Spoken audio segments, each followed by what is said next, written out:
ক্লাসরুমে ফিরে যেত, ঘরে ফিরে আসতো, রাজপথ ছেড়ে দিত, আবার পূর্বের মতো ফ্যাসিজমের কাছে এই দেশ পরিচালনার দায়িত্ব অর্পণ করে দিত, তাহলে এই ছাত্রদেরকে নিয়ে এত আলোচনা হতো না, ছাত্রদেরকে নিয়ে এত বিতর্ক সৃষ্টি হতো না, ছাত্র সমাজকে নিয়ে এত সমালোচনা সৃষ্টি হতো না। এই বিপ্লবকে প্রশ্নবিদ্ধ করে, ছাত্র জনতাকে প্রশ্নবিদ্ধ করে বক্তব্য দেয়, উস্কে দেয়, তখন আপনি এই বিপ্লবের পক্ষের যেই আপামর ছাত্র জনতা, সাধারণ মানুষের যে উপচে পড়া যে ক্ষোভ, এই ক্ষোভের সংবরণ করবেন কিভাবে? এই অপচেষ্টা এবং নতুন করে পুনর্বাসিত হওয়ার যে ষড়যন্ত্র এবং পরিকল্পনা, সেগুলো একের পর এক ফাঁস হচ্ছে, তাদের গ্রুপের যেই ইয়েগুলো, নির্দেশনাগুলো ফাঁস হচ্ছে।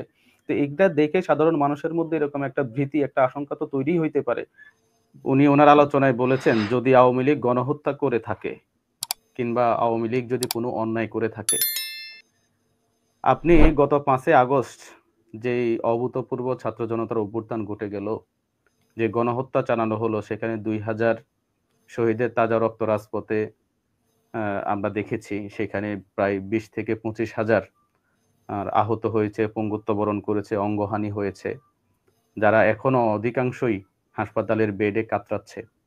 এবং গত 15 বছরে আওয়ামী লীগ এই অঞ্চলে যে ত্রাসের রাজত্ব কায়েম করেছে, তার মতের বিরুদ্ধে গেলে যে ক্রসফায়ারের গুম খুন, ক্রসফায়ারের যেই ত্রাস সৃষ্টি করেছে, আয়নাঘরের মতো জঘন্য কর্মকাণ্ড আমরা দেখেছি। সেই আওয়ামী ফ্যাসিজম সর্বশেষ এসে গণহত্যার মাধ্যমে তার ফ্যাসিস্ট রেজিমকে আবার যে দীর্ঘায়িত করার অপচেষ্টা, এবং সেটা নস্যাৎ করে দিয়েছিল ছাত্র জনতার যে অভ্যুত্থান। এত বড় একটা গণহত্যা চালানোর পরেও আপনার কাছে মনে হচ্ছে আওয়ামী লীগ যদি অন্যায় করে থাকে, যদি গণহত্যা করে থাকে, মানে আপনি এখানে আলোচনার সুযোগ রাখতেছেন তারা আসলে কি গণহত্যা করেছে কি করে নাই, তারা অন্যায় করেছে কি করে নাই, এটা মনে হয় আপনার এখনো পর্যন্ত বিশ্বাস হয়ে উঠতেছে না। একটা নির্দিষ্ট সার্টেন পিরিয়ড শেষ হয়ে যাওয়ার পরে গণ অভ্যুত্থান নাই হয়ে যায় না, কোনো বিপ্লব তার কার্যকারিতা হারায় না। বিপ্লবের লেজিটিমেসি স্বয়ং গণ অভ্যুত্থান কিংবা বিপ্লব, এটা আমাদের বোঝা উচিত। আমরা বিপ্লব কিংবা গণ অভ্যুত্থানকে কোনো একটা আন্দোলনের সাথে গুলিয়ে ফেলতেছি।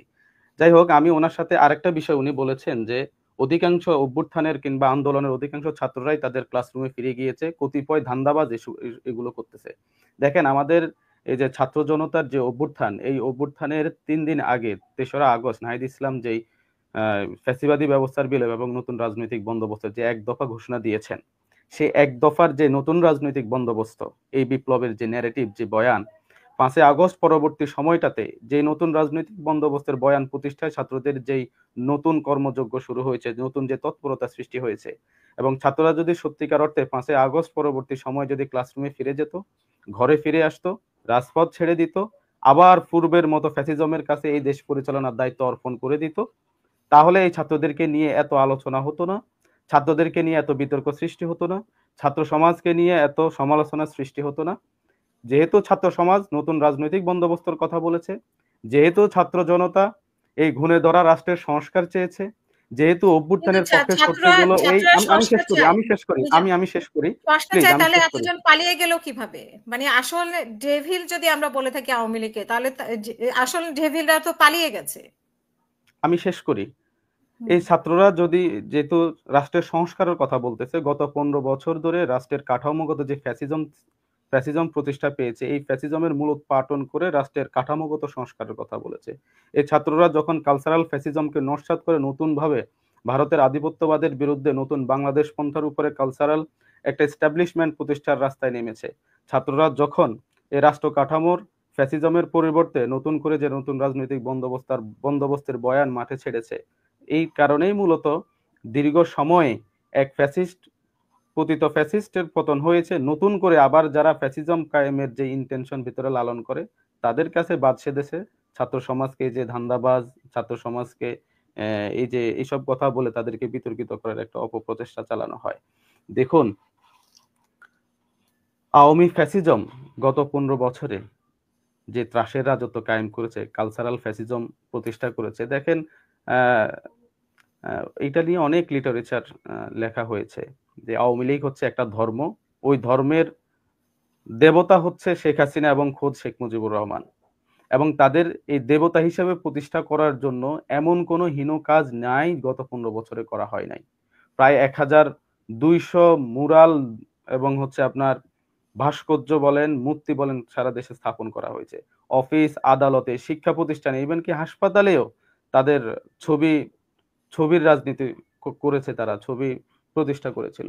এই যে একটা আদর্শকে একটা ধর্মের পর্যায়ে নিয়ে প্রতিষ্ঠা করার জন্য এবং সেখানে কয়েকজনকে দেবত্ব রূপে প্রতিষ্ঠা করা যায়। আমরা এটাও দেখেছি শিক্ষা প্রতিষ্ঠানগুলোতে বঙ্গবন্ধুর বড় ছবি টাঙিয়ে সেখানে ফুলের মালা দিয়ে তাকে পূজা অর্চনা করতে দেখেছি। আমরা শাহবাগে ইঞ্জিনিয়ারিং ইনস্টিটিউটের সামনে সেখানে hi hi Mujib hi Mujib বলে আপনার শিয়া ধর্মাবলম্বীদের মতো তাকে পূজা করতেও দেখেছি। আবার আমরা সংসদে দাঁড়িয়ে শেখ মুজিব আলাইহিসসালাম শব্দটা উল্লেখ করতে দেখেছি এবং আমরা সংসদে দাঁড়িয়ে শেখ হাসিনাকে জান্নাতি মহিলা বলতেও শুনেছি। এই যে কালচারাল ফ্যাসিজম প্রতিষ্ঠার দীর্ঘ সময়ের যে আস্ফালন এবং এই আস্ফালন পরবর্তী সময়ে বিপ্লবের এতদিন পরে এসেও যে পতিত ফ্যাসিস্ট হাসিনা ভিডিও বার্তায় এসে যখন আবার এই বিপ্লবকে প্রশ্নবিদ্ধ করে, ছাত্র জনতাকে প্রশ্নবিদ্ধ করে বক্তব্য দেয়, উস্কে দেয়, তখন আপনি এই বিপ্লবের পক্ষের যেই আপামর ছাত্র জনতা, সাধারণ মানুষের যে উপচে পড়া যে ক্ষোভ, এই ক্ষোভের সংবরণ করবেন কিভাবে? এটা তো আর কোনো রাষ্ট্রীয় নির্দেশনা ছিল না। প্রশ্ন এসেছে যে বক্তব্যের আগে কিভাবে মানে ক্ষোভটা তৈরি হলো, মানে বক্তব্য দিবে শুনে তো এর আগেও তো ফোনে অনেকবার কথা বলেছে এবং মানে যে ঘটনাটা আপনার 5 তারিখে ঘটেছে, 6 তারিখে ঘটেছে, 7 তারিখে যখন গিয়ে আবারও মানে 7 তারিখ না, 7 তারিখে যখন আবারও গিয়ে আহ, রাতের অন্ধকারে গাজীপুরে যখন মোজাম্মেল হকের বাড়িতে লুটপাট বা হামলা করা হয়েছে না, তখন দেখুন কেন? দেখুন ওনার ওনার আগে যতগুলো অডিও কল ফাঁস হয়েছে সেগুলো ছিল তার একেবারে ইন্টারনাল বা ইনফরমাল কথোপকথন। কিন্তু সর্বশেষ যেটাকে কেন্দ্র করে ধানমন্ডি 32 সারা দেশে যেভাবে আওয়ামী লীগের নেতাদের বাড়ি ভাঙচুর করা হয়েছে, এটার কিন্তু উৎস উদ্গীরণ হয়েছে কিন্তু শেখ হাসিনার ফরমাল ভাষণ, এবং এটা কিন্তু ঘোষণা দিয়েই কিন্তু তিনি ভাষণটা দিয়েছিলেন। তখন যখন একজন পতিত ফ্যাসিস্ট বিপ্লব পরবর্তী সময়ে সে যখন ঘোষণা দিয়ে কোনো একটা ভাষণ দেয়, আপনি তার বিষয়টা চিন্তা করে দেখবেন এটা কত বড় ভয়ঙ্কর জিনিস। এবং তাদের পুনর্বাসন হওয়ার, মির্জা তাদের ফখরুল ফিরে ইসলাম আসার। আলমগীর বলছেন যে এটা একটা ফাঁদ ছিল, মানে সেই ফাঁদে আপনারা পা দিয়েছেন বা আমরা পা দিচ্ছি শেখ হাসিনার পাতানো ফাঁদে, যেটা 32 নিয়ে উনি বলেছেন। এটা তাদের রাজনৈতিক বক্তব্য হতেই পারে। সেদিন জনাব সালাউদ্দিন সাহেব তিনি প্রেস কনফারেন্সে যে বিষয়গুলো বলেছেন সেটাও তো একটা উস্কানিমূলক বক্তব্য ছিল। হ্যাঁ, যেই শেখ হাসিনার যেই এই ঘোষণা, এটা প্রতিহত করার জন্য তিনি নিন্দা জানিয়েছেন, ডাকও দিয়েছিলেন। আপনি হয়তো সেই প্রেস কনফারেন্সে জনাব সালাউদ্দিন সাহেবের বক্তব্যটুকু শুনেছিলেন। ছাত্রদলও সেখানে ঘোষণা দিয়েছিল বিরোধী ছাত্র আন্দোলন, এটা একটা ব্যানার। এই ব্যানারে আপামর ছাত্র জনতা, শ্রমজীবী, পেশাজীবী সবাই এখানে একসাথ হয়েছে। সারা বাংলাদেশের মানুষ বৈষম্য বিরোধীর ডাকে একসাথ হয়েছে এবং তাদের অ্যাগ্রিগেটেড একটা আন্দোলনের ফল হিসেবে এখানে ফ্যাসিস্ট খুনি হাসিনার পতন হয়েছে। সুতরাং এই যে আপামর যে সাধারণ জনতার যে একটা ঐক্য, এটাকে তো আপনি কোনো একটা নির্দিষ্ট কমান্ডে রাখতে পারবেন না এবং তারা একটা নির্দিষ্ট তার মানে কমান্ড এই অনুযায়ী তারা মোজাম্মেল চলবে হকের না। গাজীপুরেও গিয়েছে, এই মানে এই ছাত্ররাই গিয়েছে, মানে কারো কমেন্ট ছাড়াই সে ক্ষোভের ক্ষোভের এখানে কারো বহিঃপ্রকাশ, কমান্ড ছিল না, এখানে মূলত ক্ষোভের বহিঃপ্রকাশ। এখানে ক্ষোভের একটা পতিত বহিঃপ্রকাশ। ফ্যাসিস্ট হাসিনার যে একটা ঘোষণা দিয়ে যে যে সে জাতির সামনে ভাষণ দিচ্ছে এবং তাদের ফিরে আসার যেই, আপনি দেখেছেন এখন জায়গায় জায়গায় ছাত্র জনতার উপরে হামলা করা হচ্ছে, তাদেরকে অতর্কিতভাবে হামলা করা হচ্ছে, গুলি করা হচ্ছে। বিভিন্ন জায়গায় তাদের যেই অপচেষ্টা এবং নতুন করে পুনর্বাসিত হওয়ার যে ষড়যন্ত্র এবং পরিকল্পনা, সেগুলো একের পর এক ফাঁস হচ্ছে।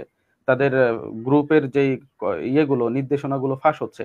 তো এটা দেখে সাধারণ মানুষের মধ্যে এরকম একটা ভীতি, একটা আশঙ্কা তো তৈরি হইতে পারে যে এই জি, পতিত আশঙ্কিত। ফ্যাসিস্ট ভারতীয় আধিপত্যবাদের রয়ের ইন্ধনে বা রয়ের সহযোগিতায় সে আবার বাংলাদেশে ফেরত আসার একটা বড় ধরনের পরিকল্পনা হতে পারে এই সাবেক ফ্যাসিস্ট খুনি হাসিনার ভাষণ। সেই আশঙ্কায় সাধারণ মানুষের ক্ষোভের একটা বিস্ফোরণ ঘটেছে। এটা অনেক এখানে কোনো ধন্যবাদ। কারো নির্দেশনা বা কারো নির্দেশে এটা হয়নি। অসংখ্য ধন্যবাদ। আমি মেহেদী হাসান পলাশ ভাই আপনার কাছেও শুনবো। আপনি আপনি আপনি এই বিষয়ে আমাদের জাতীয় নাগরিক কমিটির যেই ফরমাল এবং অফিসিয়াল যে প্রেস বিজ্ঞপ্তি বা প্রেস রিলিজ, আপনি সেটা পড়লে পুরোপুরি ক্লিয়ার হয়ে যাবেন। ডেভিল বলতে সরকার কি বুঝিয়ে এসেছে এই একান্ত ব্যাখ্যাটা একান্ত তাদের। তবে আমি যতটুকু জানি এখানে ডেভিল বলতে শুধু পতিত ফ্যাসিস্ট শেখ হাসিনার যে দোসর সুবিধাভোগী কিংবা গোপনে যে সকল ফ্যাসিস্টরা রয়ে গেছে, তাদের পাশাপাশি হ্যাঁ, যারা সুযোগ সন্ধানী হয়ে অরাজক পরিস্থিতি তৈরি করার চেষ্টা করতেছে, কিংবা এই সাধারণ মানুষকে উস্কে দিয়ে একটা ভীতিকর পরিস্থিতি তৈরি করে পতিত ফ্যাসিজমকে আবার ফিরে আসার সুযোগ করে দিচ্ছে, প্রত্যেকটা ব্যক্তি এই ডেভিলের সংখ্যায় পড়ে বলে আমি মনে করি। এবং তারা কিন্তু এটা ক্লিয়ার করেছেন, স্বরাষ্ট্র উপদেষ্টা মহোদয়, যে যারাই ল অ্যান্ড অর্ডার সিচুয়েশন ভঙ্গ করবে, এরপর অরাজক পরিস্থিতি তৈরি করবে, দেশের আইন শৃঙ্খলা মানে বিঘ্ন ঘটাবে, সবাই হচ্ছে এটার অধীনে আসবে। অসংখ্য ধন্যবাদ।